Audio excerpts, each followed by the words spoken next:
Hey everyone, today I'm going to create some cards using some really basic mixed media techniques. I picked out some colours across the top of my screen from my Distress ink line, and I picked out some just sort of grungy looking stamps, and then I just jumped on in. So the first thing that I'm doing here is just trying to get some colour down in kind of a messy way. It doesn't really matter too much because I'm going to end up covering this up with some stamping and some embossing paste, and then hopefully some interesting things from my stash, and then hopefully also some interesting and unique sentiments. Normally when I create cards, I do thank you cards or birthday cards, but these ones are all going to be unique, and I'm going to try and use some of the chit chat stickers from Tim Holtz and maybe some other stickers that I've got with inspiring quotes or just unique comments that are just hidden away in my stash that I haven't used. Now, for the cardstock, I'm using Franchville's cardstock today. It's available here in Australia and also New Zealand, I believe, at Spotlight. And the great part about it is that it comes in letter size, which is the size that is used to cut up for A2 size cards. So if you're using a lot of products that are from the US and you find that they align really nicely to the US size paper, it is available in Australia, and you don't have to try and figure out a way to convert an A4 piece of paper into something that would work for a letter size. Now, I have a few stencils that I grabbed from my stash, and I just tried to grab a bit of a mix. Some of them have more prescribed designs like this one with the gears and the clock, but a lot of them also just have repeating patterns. So I tried to grab a bit of a mix today because I am just mucking around with these to try out a few things. And my biggest tip, if you are interested in doing things that are related to kind of mixed media, is to create multiple cards at once so that you don't overthink it. So if I was creating one card today, I would be sitting there trying to figure out where to put this stamping, how perfect to make it. Do I use the whole stamp, a little bit of the stamp? I'm trying to use the techniques that I've seen other creators use, which is holding a stamp in your hand so it's not on a stamping block, and then you get a partial stamp. I'm using black Archival Ink. I'm not getting too crazy with my color combinations. I'm using tone on tones, but I think once I get a little bit more comfortable, I will maybe branch out a little further. So far I've done some base layer, I've done some stenciling on top with the same ink but in a slightly darker color. And then I've done some black stamping on top to create some interest. So if I'm breaking this down into some really basic steps, I'm just doing each step one by one and then putting the bank of cards aside and then moving on to a different color combination. I'm basically making 64 base panels today. So I've got 8 in 8 different colors. Now I'm not going to show you all of the colors and me doing the same thing over and over again. What I've decided to do is I've picked 8 cards and I'm going to complete those 100% as part of this video.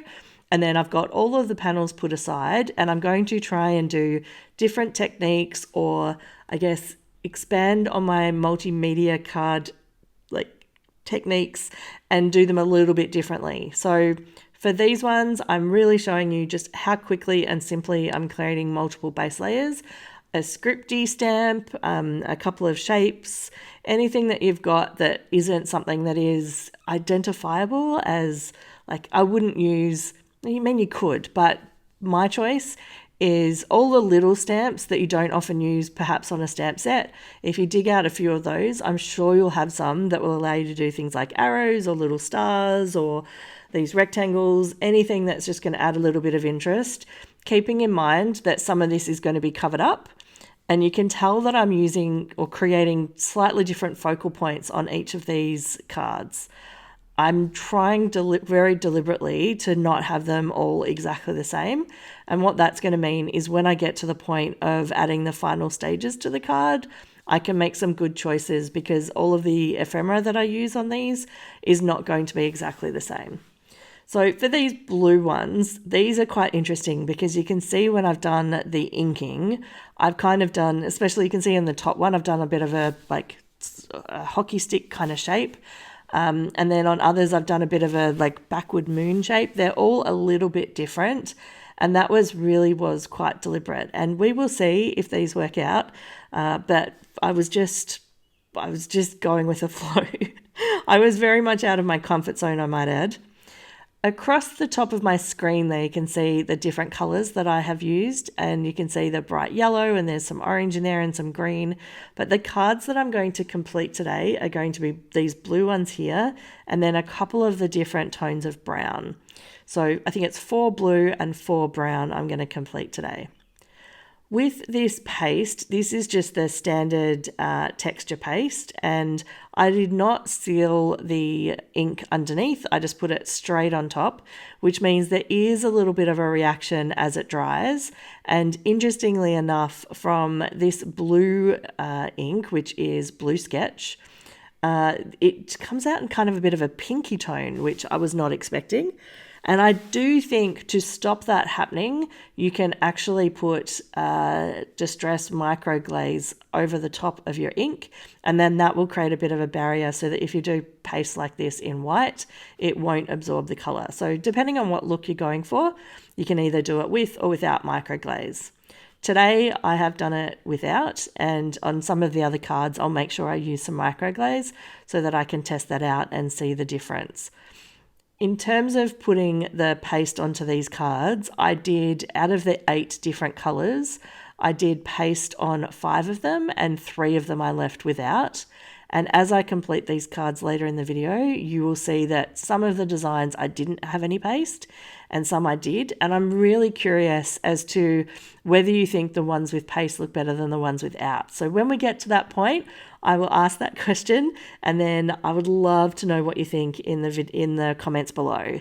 I find it really helpful when people share the things that they liked or the things they didn't like, or even if there's techniques and ideas that you're familiar with or you use that maybe you see that I'm not aware of or I haven't used. I would love to hear about them and try them out. With this paste, I'm kind of putting it sometimes on the left, sometimes on the right. I'm doing a total mixture. Now I'm on to what am I going to use for my ephemera, and here is a whole bunch of the things that I pulled out of my stash to try out. Now these Cyber Girl PET stickers are fantastic. I used some of these ones of the photographer, and then I did use some of this planet style one, especially with the astronauts, and then this is just a bit of cyber style bling. Sorry, that was a bit blurry. And then this one has just a total mix of outdoor insects and bugs and things from 49 and Market. So I grabbed things out of my stash. I was not sure what I was going to use out of everything that's spread on my desk, but when I edited the video, I made sure that I showed you exactly which ones I used. So some of these transfers were absolutely perfect. Now, this pack of planets, I'm just running through and showing it to you here. I'm creating a little pile on the right-hand side, and then partway through I realised that the ones that I really wanted to put aside were the ones that had the astronaut, because I thought they were kind of cool. And there was something about having the astronaut like walking on top of a planet or something that I thought would work really nicely with the style of card I was creating. So you can see here that there's lots and lots and lots of different things on these stickers, and I was just really trying to find which are the ones I would use and try and use stickers from the same sheet to complete the card. For example, if I had one that had a planet on it as well as an astronaut, I mixed those together. And here is the different color combinations of the Cyber Girl. They come in 6. I bought the full pack of 6. I think I got 2 or 3 sets because in this pack, you don't get a lot of the stickers. So there's a couple of really interesting background pet stickers here, and you get 2 of each of the designs, so you get 4. And then for these, you get 2 of each of the Cyber Girls, but there is only 4 of those, so you get 8. So I did, when I think about it, I probably got a lot, didn't I? So if I got multiple sets and there's 8 and 6 colours, that's going to make a lot of cards. So here you can see I'm just trying to work out what colour of sticker am I going to use on which of the backgrounds, which is why I love the fact that I created all the different colours that I have across the top of my screen there, because it meant I could mix and match and see which one would work really well.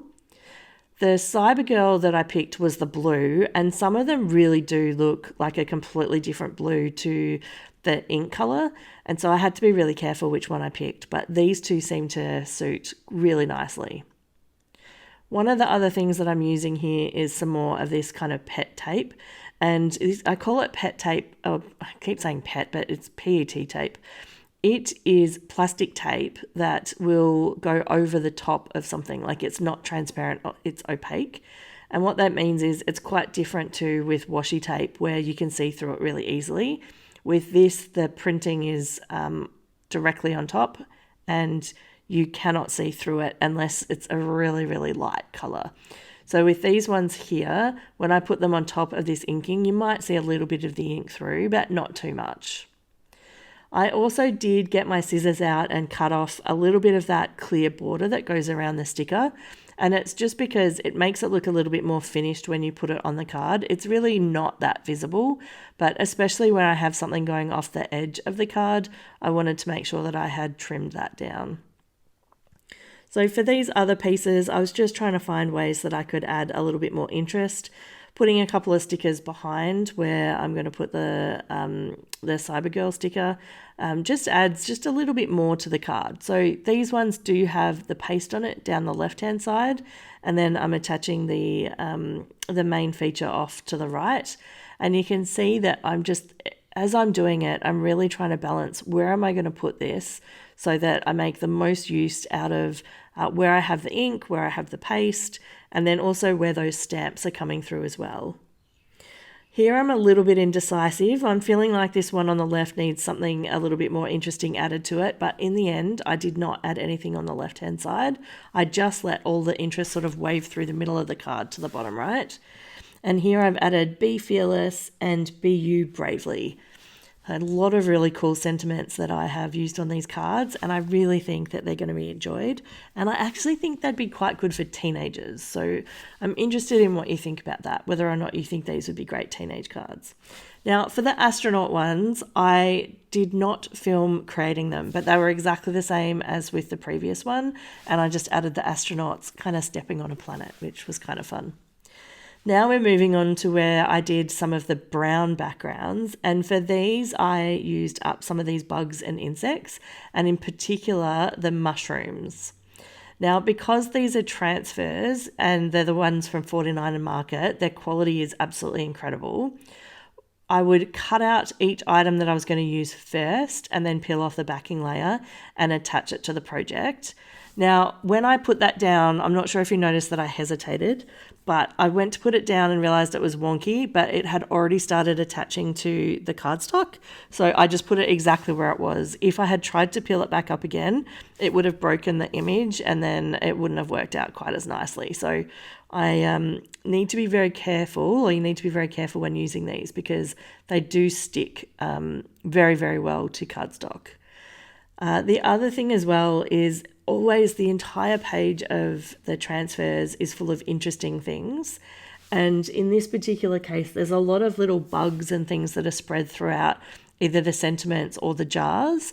And so you'll see me every now and then, I will chop off just a little bug and then attach it to the card for a little bit more interest. So I love that they make use of all of the space and things aren't kind of spread out. I feel like I'm getting value for money when they're using every single inch of the layout.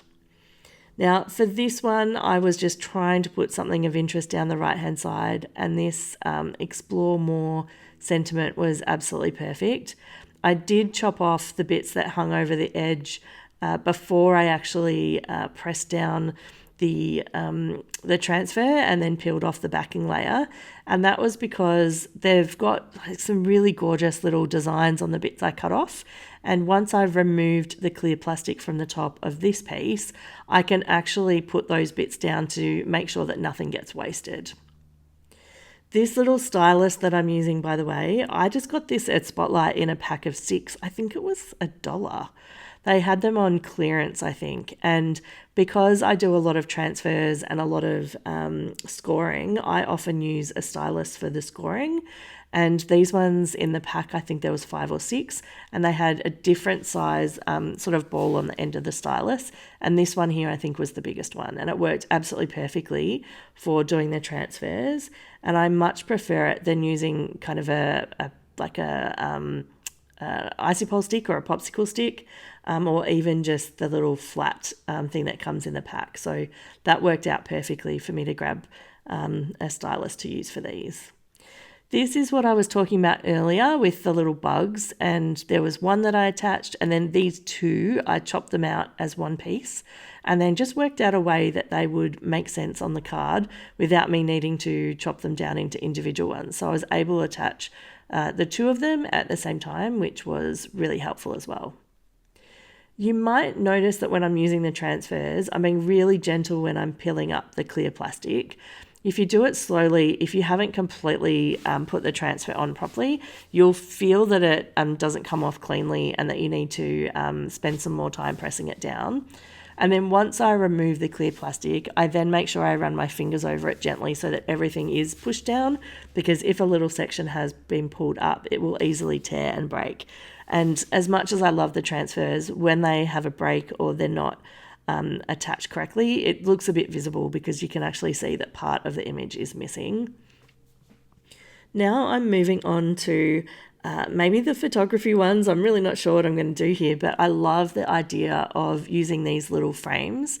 I often find that I get these in ephemera packs, so from some of the Spellbinders card kits and in other ephemera packs. I'd never really know what to do with them, so I thought I am going to use some of these today and I will figure out a way to make them look cool.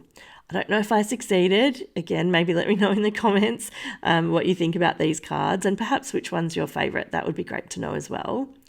For this one here, I did wing it a little bit. And so I've put down this little jar of mushrooms and then I tried 4 or 5 of the different frames and none of them really looked right until I got to this one here. So I hope I made a good choice, and I don't know why you would have a jar of mushrooms in a frame, but I guess crafting doesn't need to always make sense. It just adds a little bit more interest to the front of what is a pretty fun mixed media card. Now I'm moving on to these ones with the photographers here, and I've already decided which image I'm going to put and which frame, but it didn't really make sense to put a frame and have like nothing in it. Like the photographer was just staring at like white cardstock.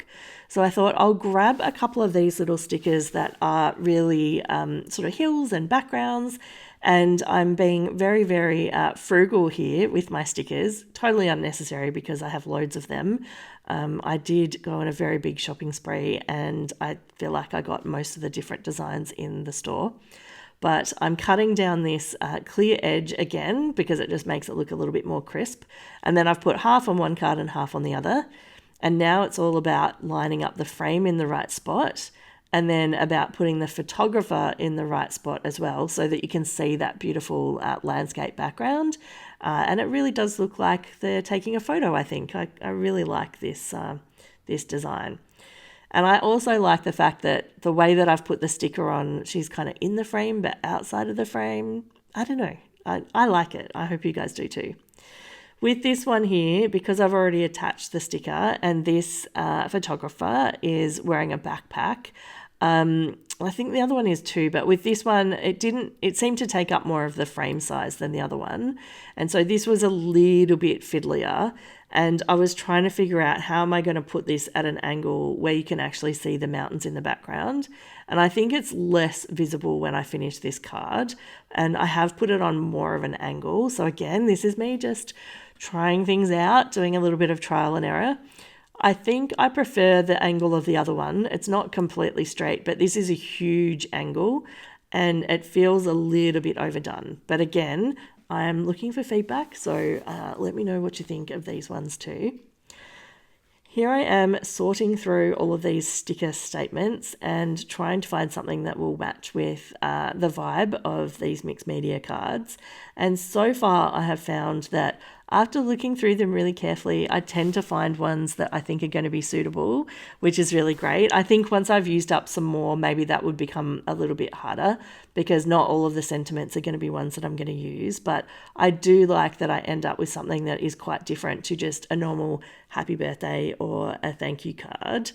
I know that I love this style of card and it's something that I would give, but I do think some of the charities that I donate to have a harder time trying to work out who to use it for, because you really do have to know the person to know whether it's a card that they would appreciate in terms of the sentiment. So I'm not sure how I'm going to use these ones yet, but if you would like to see more mixed media cards or my version of mixed media, this is very, very basic. This is not advanced at all. There are very, very talented creators out there that create things far more interesting than this. But if you'd like to see this simple version and what I create with the others, then let me know and I'll make sure that I record when I'm creating and turn them into some more videos that I can share with you. Now with this, I'm using some 1-inch double-sided foam tape, and I'm doing this instead of the matting layer on one of these cards, and it's just to try it out because I want to see how they look side by side. It was a lot of trying and experimenting today with lots of different techniques so that hopefully I can get myself into a rhythm for when I create some more of them. So I'll show you a side-by-side comparison of the one with the black matting layer and then this one that is slightly raised up. This one, it says embrace beautiful chaos, and the other one says stay curious. If you've enjoyed the video, please make sure that you hit subscribe and comment and hit the like button. All of those things help YouTube know to share the video to more viewers. I have put a link here to a video that I think you might enjoy. Have a great day.